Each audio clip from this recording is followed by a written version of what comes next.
With that, ladies and gentlemen, we're off to our fan favorites of shout outs and rants. I like that lineup so much. We will stick with the same lineup. Karen Moore, Jonathan Marks, Matt Kelly, Karen Woody, and Tom Fox batting fifth. So with that, Karen Moore, do you have a shout out and or rant for us today?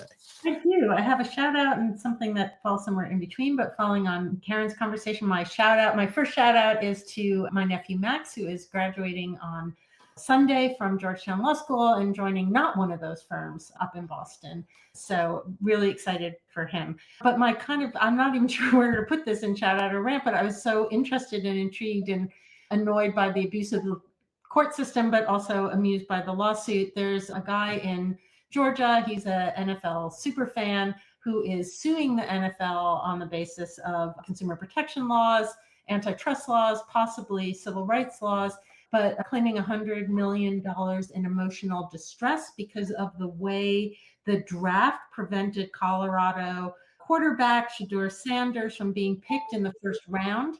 He's had to deal with this in therapy. Sanders was eventually picked up in the fifth round, but he is suing in district court for emotional distress, collusion on the part of the teams.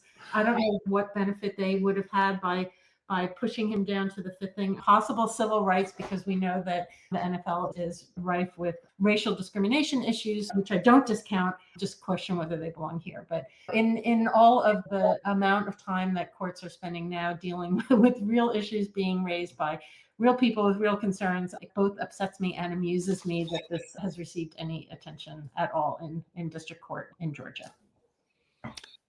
Well, Ms. Moore, you have set a very high bar.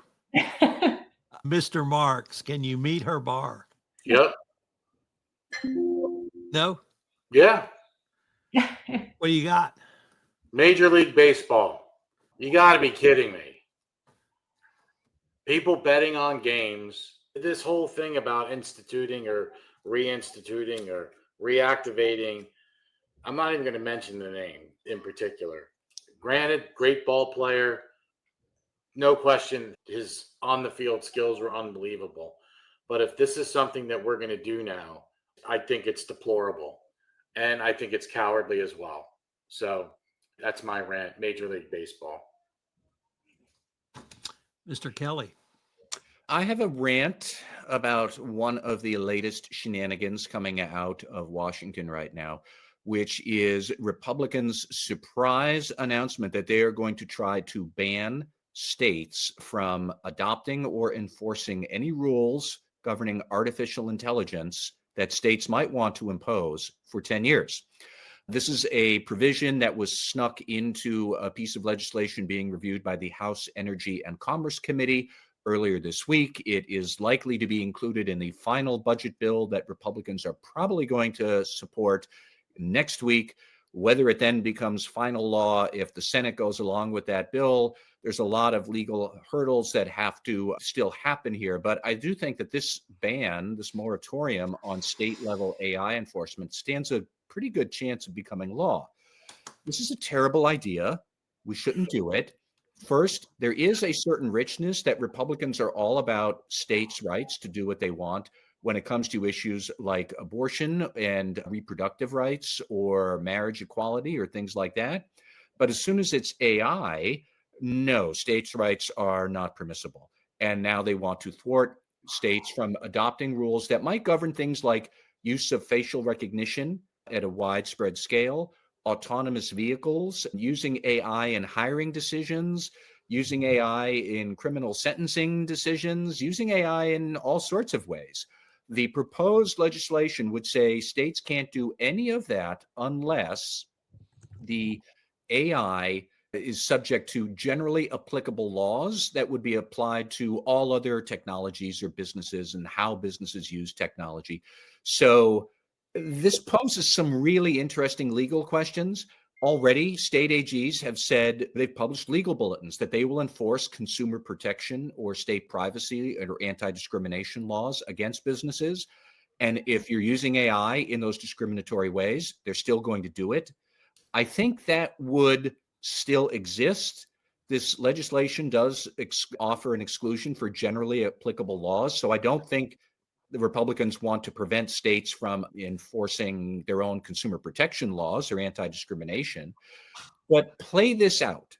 So if you have an AI agent, remember just a couple of weeks ago, Jonathan Armstrong was talking about agentic AI. You have an AI agent that I'm the boss, and I tell the agent, please book me this really nice Airbnb on the vineyard. I really want it. Do whatever you have to. And the AI agent then decides to tell the person who's already booked my dream Airbnb, free up that reservation or we're going to kill your family. Like an AI might think that's a good idea. And if it does, like, does the state have to wait for the AI to do something really bad to then prosecute who? Me, who used the AI assistant? Because I didn't tell it to do that. You're going to prosecute the AI, which is not a person. You're going to prosecute the company that made the AI because the company didn't know the AI was going to do that either. All sorts of gray legal areas here.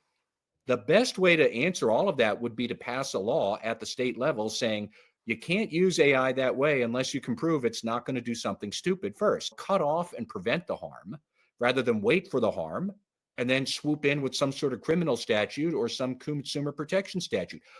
My point is that we have no idea what the right answer is, but we have 50 different chances to at least experiment with our way forward.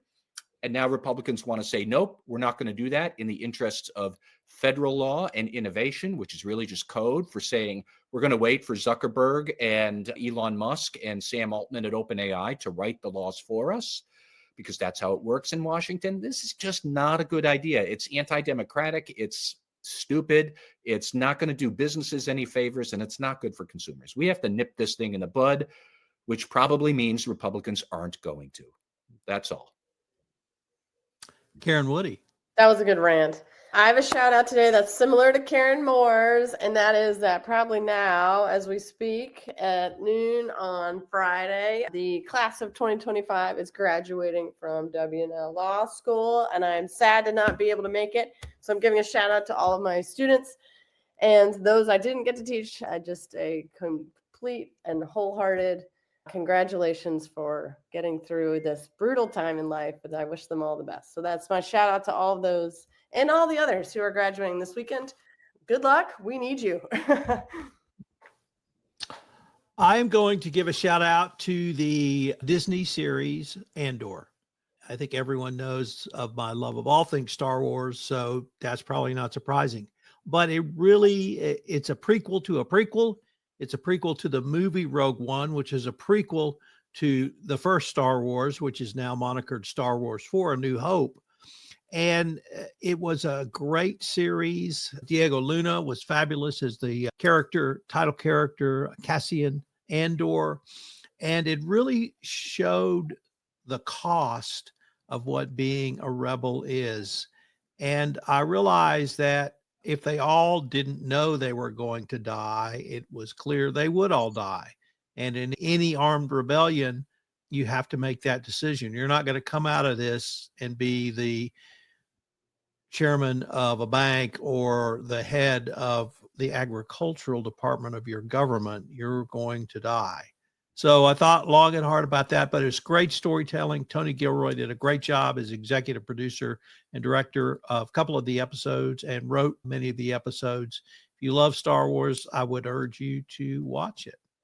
So ladies and gentlemen, with that great episode, I hope we'll be back after Memorial Day. So I hope everyone has a great Memorial Day.